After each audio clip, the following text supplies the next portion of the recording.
ओम नमो नारायण। तुलसीदास जी ने कैसे किए जगन्नाथ मंदिर में अपने इष्ट देव के दर्शन।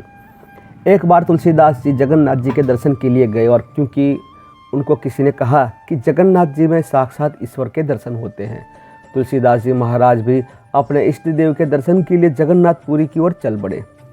तुलसीदास जी जब बहुत लंबी और थका देने वाली यात्रा के पश्चात जगन्नाथ मंदिर में पहुंचे तो अपने इष्ट देव के दर्शन की इच्छा से प्रसन्नचित्त होकर मंदिर में प्रवेश किया। जगन्नाथ जी के दर्शन करके उनके मन को धक्का लगा कि यह हस्तपाद विहीन और गोलाकार आंखों वाला देवता मेरा सुंदर नयनों वाले मेरे इष्ट श्री राम कैसे हो सकते हैं। तुलसीदास जी मंदिर से निकलकर निराश होकर एक पेड़ के नीचे बैठ गए और सोचने लगे कि मेरा इतनी दूर दर्शन करने आना सफल नहीं हुआ। इस सोच विचार में रात्रि हो गई। तभी उन्हें किसी बालक ने पुकारा कि यहाँ तुलसीदास कौन है।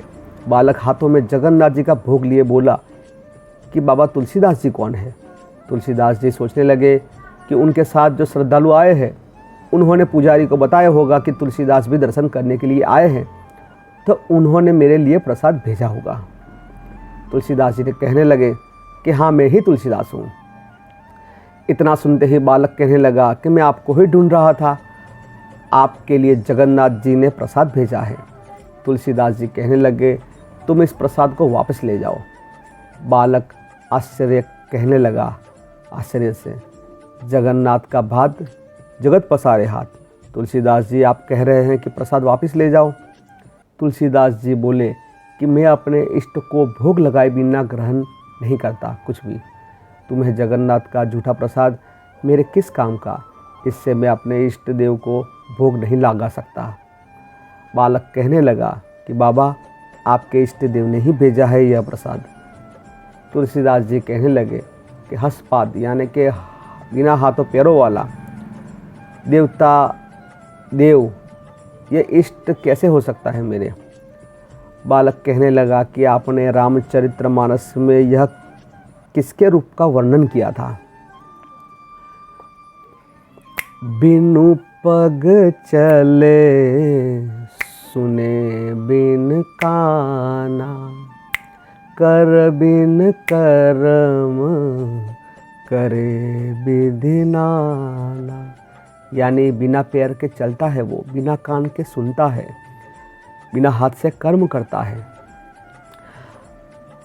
बिन पग चले सुने बिन काना, कर बिन कर्म करे विधि नाना। आनन रहित सकल रस भोगी, बिनु बानी बगता बड़ जोगी। बिनु बानी बगता बड़ जोगी। इतना सुनते ही तुलसीदास जी की आंखों में अविरल आंसू बह रहे थे और मुख से शब्द निकल नहीं पा रहे थे। बालक ने थाल रखते हुए कहा कि मैं ही तुम्हारा राम हूँ, और अदृश्य हो गया। मेरे चारों द्वार पर हनुमान जी पहरा देते हैं और विभीषण नित्य दर्शन के लिए आते हैं।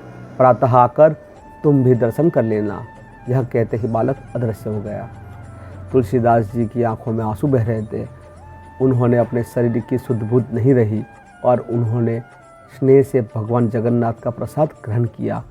अगले दिन जब तुलसीदास जी मंदिर में दर्शन करने के लिए गए तो उन्हें जगन्नाथ, कृष्ण और बलभद्र और सुभद्रा जी के स्थान पर श्री राम, लक्ष्मण और सीता जी के दर्शन हुए।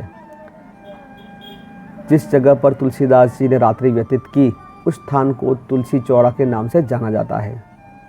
तुलसीदास जी की पीठ बड़छत्ता मठ के रूप में प्रसिद्ध है। बोलो सियावर रामचंद्र की जय।